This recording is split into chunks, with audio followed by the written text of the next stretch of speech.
আরো তাদের উদ্দেশ্য কি, তাদের লক্ষ্য কি, তাদের বক্তব্য কি, তাদের আদর্শ কি, এই সম্পর্কে অবশ্যই আপনাকে জানতে হবে। বাটন প্রেস করেন। ইসলামী আন্দোলন কি বিশ্বাস করে? ইসলামী আন্দোলন বাংলাদেশ বিশ্বাস করে শুধু দেশ, দল এবং নেতা পরিবর্তনের মাধ্যমে মানুষের শান্তি আসতে পারে না। এদেশ দীর্ঘদিন পর্যন্ত মুসলমানরা শাসন করেছিল।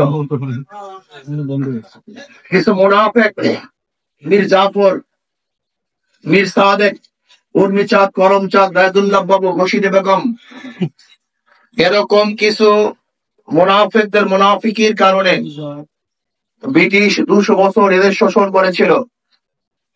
আবার ব্রিটিশদের বিরুদ্ধে প্রথম আন্দোলনের সূচনা করেছিল মুসলমান।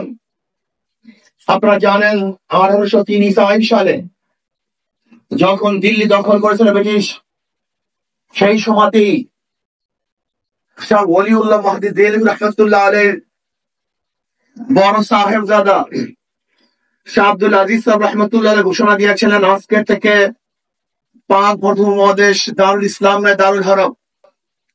ব্রিটিশদের বিরুদ্ধে আন্দোলন করা প্রত্যেকটা মুসলমানদের জন্য ফরজে আইন। সেই দিনই ব্রিটিশ হটাও আন্দোলনের সূচনা হয়েছিল, বীজ বপন হয়েছিল। আপনারা জানেন 1857 সালে আজাদী বিপ্লব, সেই সিপাহী বিপ্লবের নেতৃত্ব দিয়েছিল মুসলমান। ব্রিটিশ হটাও আন্দোলনে হাজার হাজার মুসলমান শহীদ হয়েছিলেন, লক্ষ লক্ষ মুসলমান শহীদ হয়েছিলেন। 80,000 মুসলমানদেরকে শহীদ করা হয়েছিল। লক্ষ লক্ষ মুসলমান এই পাক উপমহাদেশ থেকে হিজরত করতে বাধ্য হয়েছিলেন। চাঁদনী চর থেকে শুরু করে খায়বার পর্যন্ত